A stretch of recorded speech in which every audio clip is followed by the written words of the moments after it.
first on the list? Pardon me? Was I first on the list? You are now. Okay. CCCOC asks for the records of who received our SPLOST tax dollars during the months of 2009, 10, and 11.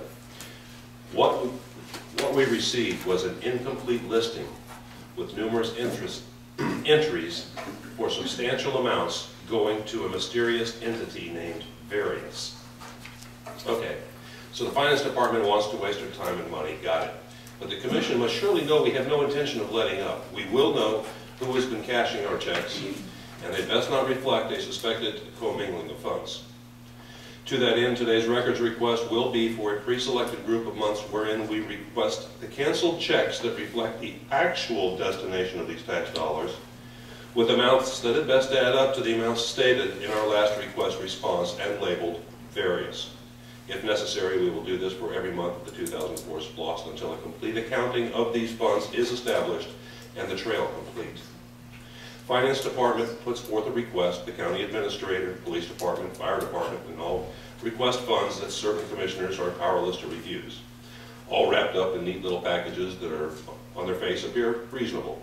And all rubber stamped either figuratively or literally into existence, resulting in yet another year of deficit spending. We will once again refer to the organizational chart posted on the Comprehensive Annual Financial Report, which clearly puts we the people above the county government and directly under us is the Commission, followed by the various department heads.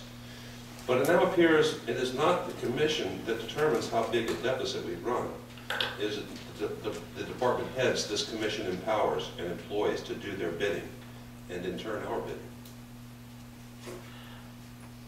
Please submit that in writing to the appropriate person, please. I'll hand those out. Thank you, Mr. Canslow.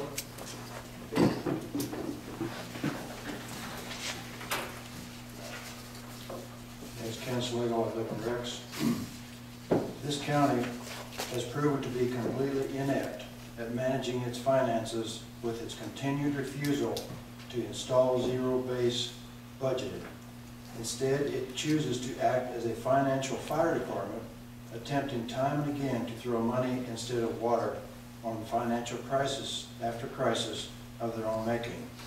In case you hadn't noticed, the old model based on growth no longer applies.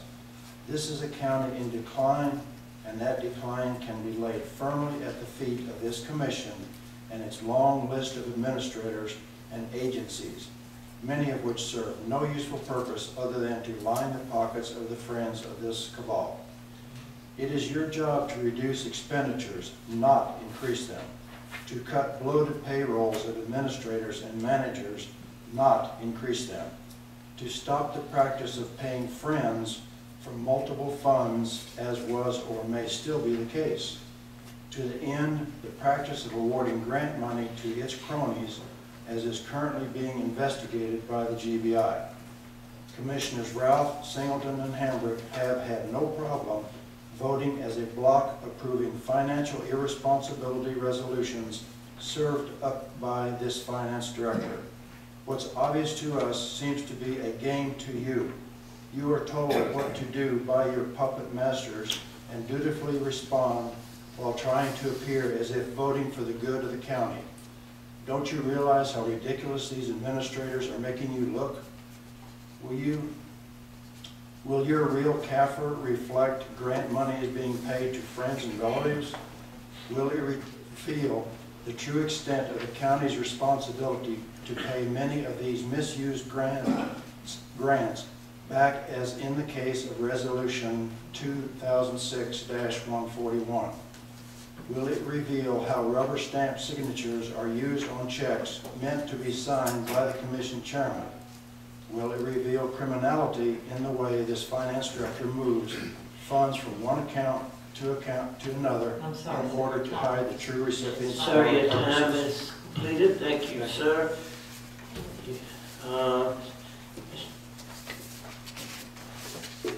Cheryl Dalton, please. Miss Cheryl Dalton.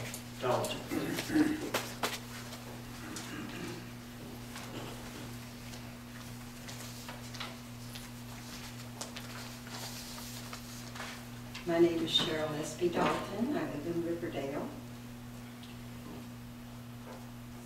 And I just want to say this. Today, we don't have all those answers.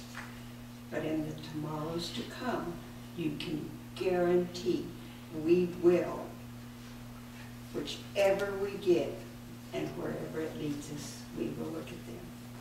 Either the DA or the GBI must, and I repeat must, get a mirror image and hard copy of all the accounting data on this county's accounting computer in the finance department before something miraculously happens to it. Now, we need someone on this commission to offer up a resolution to do this and put it under lock and key until the forensic audit commences, and then the citizenry will watch over this county while we await the change of guard. We ask that citizens here tonight join with the CCCOC in investigating the finances of this county so that we can get on with the business of maintaining it for future generations and not allowing it to go the way of Detroit simply because we are too busy to care and too busy to do our civic duty for the benefit of our families and our neighbors. If you have information, anybody out here, that will be helpful in our investigations, please come forward and introduce yourself to our members. And will our members stand up and be accountable?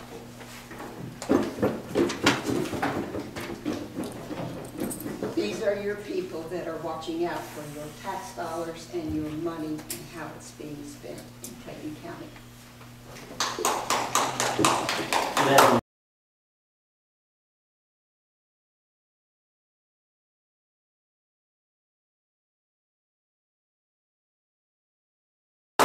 Clerk, that ends a meeting. Do you have anything further? Sure. Go ahead. Hold on. Madam Clerk, anything further? No, nothing further. Okay, Mr. Rao. Mr. Chairman, I just think that it's important. In light of what Ms. Jackson has read to us from both Standard & Poor's and Moody's, and a lot of information we constantly get from auditors and from experts in the financial industry, I think that it's important that we have Ms. Jackson read that at every meeting, because I would hate for citizens to come and be misled by the foolishness that I heard a few seconds ago from folks that have absolutely, who admit they have no evidence about any kind of financial improprieties.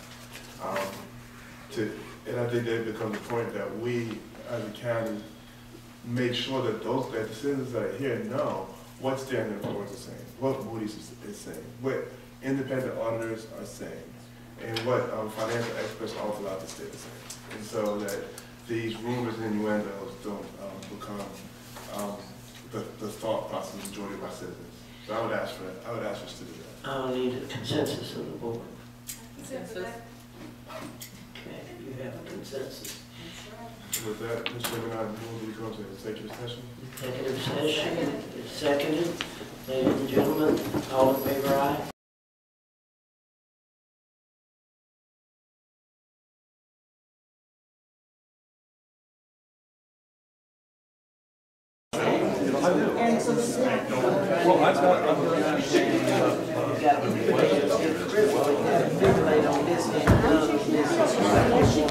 I'm sure that she did, but there's so much, right, there's so much overlooked stuff here.